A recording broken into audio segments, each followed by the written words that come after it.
مشتمل شکل وي هغې ته څه وي مثلث. بیا به دې مثلث کې ټوټل 6 څیزونه شو 3 ضلعې او 3 زاویې. صرف ضلعي چې دي په هغې که تا ته 2 معلوم وي نو هغه یوه نامعلومه په قانون د فیثاغورس باندې هم څه کېږي معلومیږي. او دا 6 واړه څیزونه چې دي 3 ضلعې او 3 زاویې که په دې کې درته 3 معلوم وي نو باقي 3 په دې 3 نسبتونو باندې څه کېږي معلومیږي. یو نسبت دی ساین تیټا مساوي متقابله بټه وتر او کاز تیټا مساوي متصله بټه وتر او ٹین تیٹا مساوی متقابلہ بٹا متصلہ. پوه شوې به او په دې مثلث کې دا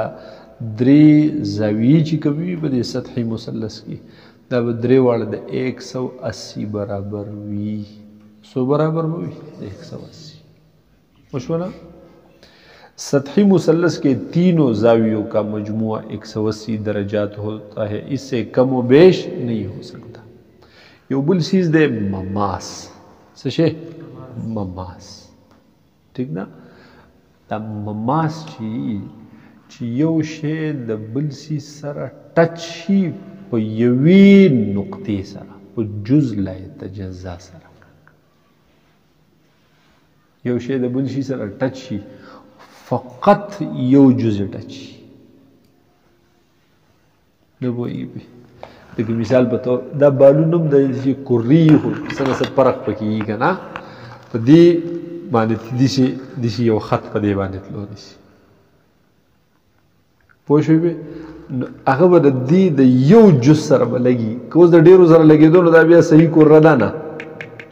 پوه شوې به او د یو جز سره به یې لګي د بل سره به نه لګي. نو د یوې دایرې یا د یو کرې سره چې بل څه شی ټچ شي نو د هغې د یوې نقطې سره ځکه چې هر نقطه به دی کې هر جز هغه د بل یو ته بره دی نو د بل ته څه دی کته دی. په کره کې څنګه وي هر یو به یا بر یا به صحیح کته یو شانتې خو که شوی نو بیا خو پلین شو که نه بیا خو سطحه جوړه شو. پوهېږي به که نه بیا خو پکې خط پکې راغی که نه نو دې کې به هر جز د بل نه یا بر یا به صحیح کته نو دا به د یو جز سره لګي د سیواو سره به لګي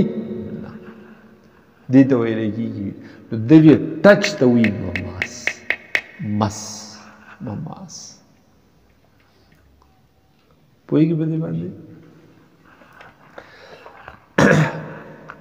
د قیامت په غټو نشاناتو کې یو دا راځي بلکې په اخري نشانه چې ده هغه دا چې وي دا ځمکه دا نور به د قبلې طرف نه څه شي راوخیږي او د غرمې پورې به دا داسې په بره بره رواني بیا به واپس روان شي. بیا به باقي چې څومره زمانه اوس قیامت ته پاتې نو هغه زوړ چکر وي لکه دا اوس چې څنګه دی خو یوه ورځ به داسې وشي. دغه یو ورځ چې داسې کار وشو که نه نو دا د توبې دروازه به دې سره بنده شي. توبې دروازه څه شي دې پورې چې څوک مسلمان دی مسلمان چې څوک کافر دی کافر څوک نیک عمله دی نیک عمله څوک بد عمله دی نو بد عمله اخوا پکې څه کېږي اوس پوهېږي پې. او دې ته چې دا نور د دې طرف نه راوخیږي نو دا ګویا کې د پوره جهان زنکدن شروع شو. ځکه د یو سړي زنکدن چې شروع شي بیا اخوا څه قبول نه وي که نه زنکدن نه بعد بیا توبې وباسي. یا زنکدن یې شروع شو پرښتې په خپلو زنکدن په ټایم کې سړی وویني پرښتې که د رحمت پرښتې که د زحمت پرښتې هر قسمه چې وله راغلي دواړه د هغې مشاهده وکړي حقیقت اوس ښکاره شي خو دی بیا څه ویلی شي نه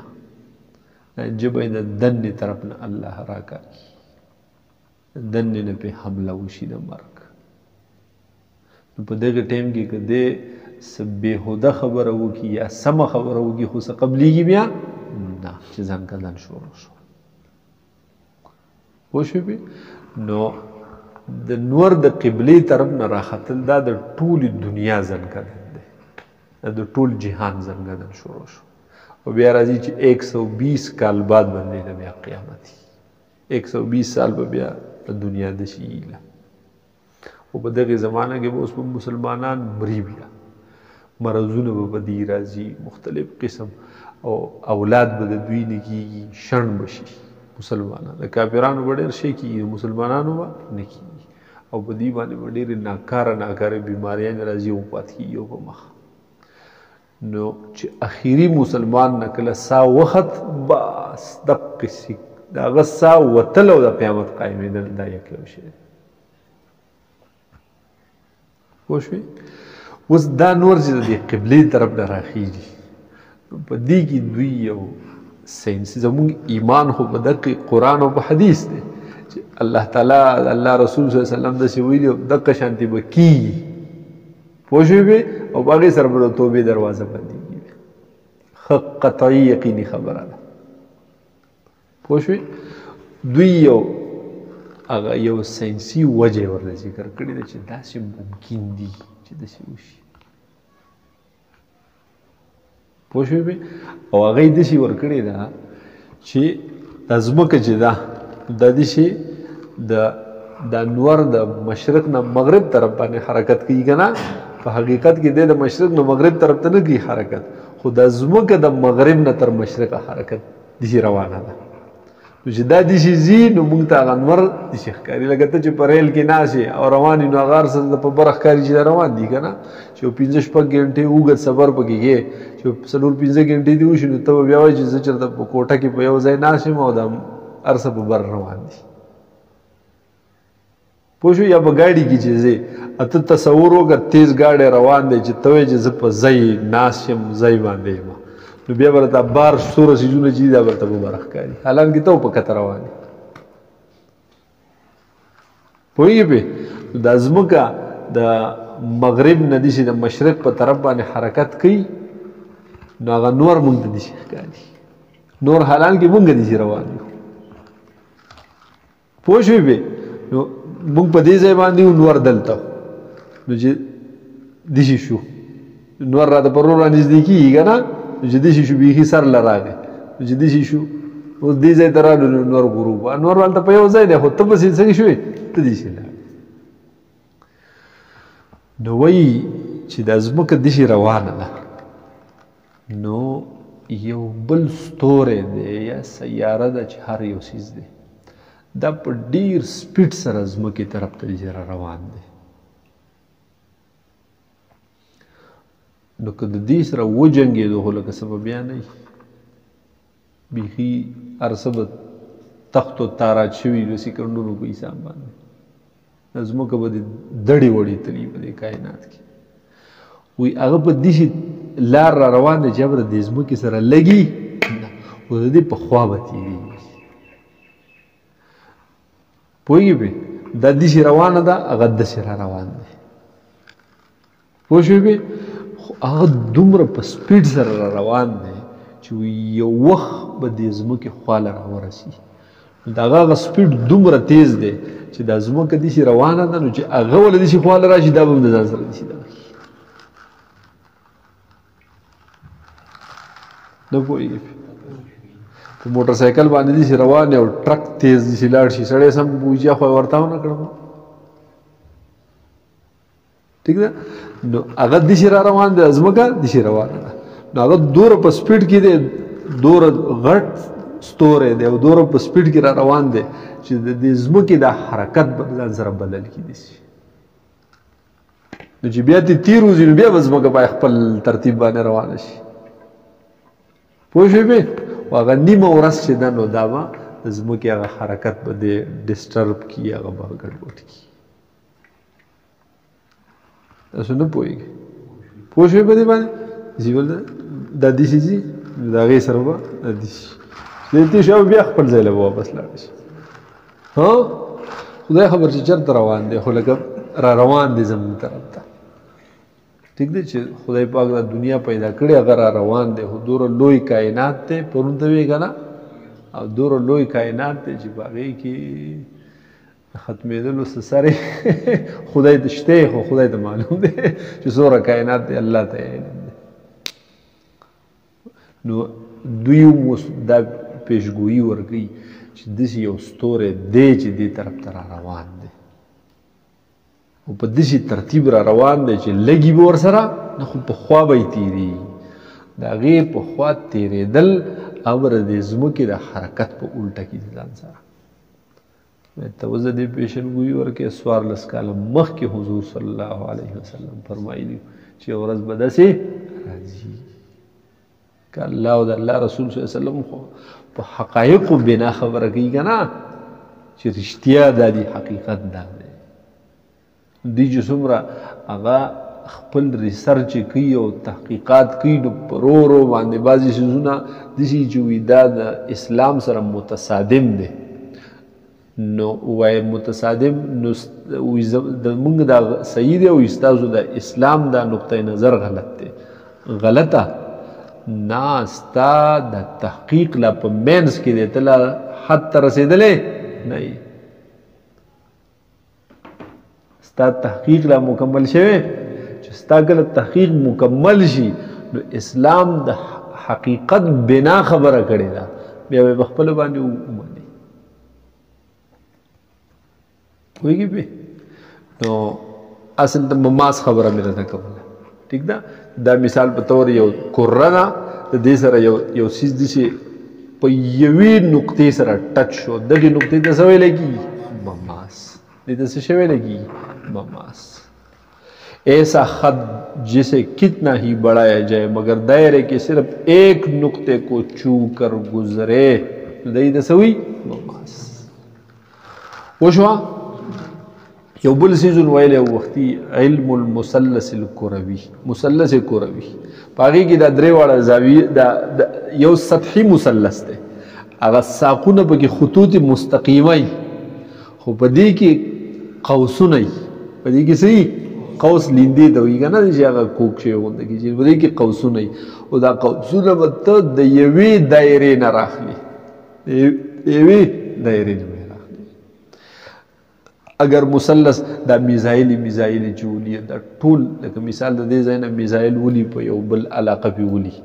نو دې ځای نه کمپیوټرایز طریقه باندې پټ کي که نه په بټن باندې ګوته کېږي چې کوم ځای باندې نشانه اغستي هغه ځای وولي حالانکه په بره داسې لاړ شي داسې کوز شي که نه هغه ځای باندې ولېږي نو د دې دا نشانه چې دوی برابري دا به د مثلث کروي په قواعدو سره برابري پوه شوې بې ښه دغه شانته چې زمونږ دا اوقات چې دي یا قبله چې معلومونو په دې کې ټول مثلث کروي به دې کې استعمال دی اگر مثلث کے اضلاع خط مستقیم کے بجائے قوس کی شکل میں ہو تو ایسی مثلث کو مثلث کروی اور اس پر بحث کرنے والے علم کو علم المثلث الکروی کہتے ہیں یاد رہے اگر کسی مثلث کے تینوں اضلاع دائرہ عظیمہ کی قوس سے ہو اور ایک دوسرے کو کاٹ رہی ہو تو وہ کروی مثلث کہلاتی ہے دیوی دائرے نمبر ٹول رہا دے ہاں اگر ان میں سے کوئی ایک قوس بھی دائرہ صغیرہ کی ہوگی تو اس کو کروی مثلث نہیں کہا جاتا اگر بیا کروی مثلث یو قوس غټ ته بل غټ ته دا یو پکې وړوکی دی دا بیا کروی مثلث درې واړه به یو شان کروی مثلث کے تینوں زاویوں کی مقدار ہمیشہ 180 سے زیادہ اور 540 سے کم ہوتی ہے دا بیا پیکس نہیں دا 180 نے بس سیوائی اور دا 540 نے با کم قائمت الزاویہ کروی مثلث میں 1 2 اور کبھی 3 زاویے بھی قائمہ ہو سکتی ہے کبھی کلا کلا کروی مثلث کے یو زاویہ پکې 90 باقی سیوا یې نورې بیا کله پکې 2 د 90 کله 3 واړه د 90 په دې شان جوړي چې 3 واړه زاویې ده صحیح 90 نو 90 180 او 90 سوشي 270 غنه دوی د 180 نه به سیوا یو د 540 نه کم په منځ کې 400 بیا په دې باندې پوه شوئ ښه دا وروستو بیا ٹین کا سائن کاز اور ٹین یہ تینوں مثلث کے اضلاع اور زاویوں کے درمیان موجود نسبتوں کے نام ہے جیسا کہ پائی دائرے کے قطر اور محیط کے درمیان نسبت کا نام ہے څنګه چې پائی یو نسبت ہو دغه رنګ سائن کاز او ٹین دا د دریو نسبتونو نومونه ٹھیک شولا ساين تھیٹا بیا برابر د متقابله بټا وتر کاز د متصله بټا وتر او ٹین تھیٹا برابر د متقابله بټا متصله ساين کاز اصل کو ساين ٹھیک شولا خو کاز ور د بلندو ساين اس ای ان ای او ای دی کټ کړه صرف اس ای ان لیکي دا ټینجن دا ټینجن ٹھیک شولا ټینجنٹ دغه دا ټینجن غالبا د مماسته ویل کیږي او صرف ټین دین راخلی او د دې په عربی کې نمونه شي جیب دا ساين ته وي او جیب التمام دی کاز ته وي او مماس دی ټین ته وي او به د په لندو راغستی جب جم مس پوښې به تا زاړه کتابونه چې ته ګورې مطالعه کې یا د چا نوې نو باغې کې به جب جم مس دا به پکې استعمالي چې جب استعمال وګورې چې ساين تھیټا یې مراد پوهېږي پې موږ به استعمالو د ساين کاز ټین اسانه یې دپاره ځکه چې موږ آلات مالات دا ټول په دغې اصطلاح باندې دي پوه شوې په دې خبره آپ اس کو یوں بھی بیان کر سکتے ہیں کہ ساين کسی زاویے کے متقابلہ ضلع کو وتر پر تقسیم کرنے کا نام ہے اسی طرح کاس کسی زاویے کے متصلہ کو وتر پر تقسیم کرنے اور ٹین کسی زاویے کے متقابلہ کو متصلہ پر تقسیم کرنے کا نام ہے نوٹ استاذ کو چاہیے کہ ان تینوں نسبتوں کا اجمالی مفہوم طلبہ کے ذہن میں بٹھائے اور کیلکولیٹر کے ذریعے زاویے کی قیمت اور قیمت سے زاویہ نکالنا سکھائے دغنو کو کنا ٹھیک شولا هغه مثلث ځان له خپل یو مثلث جوړ کړي او ټول ارسه سره ولا حل کړي نو په دقیق باندې زده کیږي سوره د مشق کاو نو په مشق باندې زده کیږي وایي به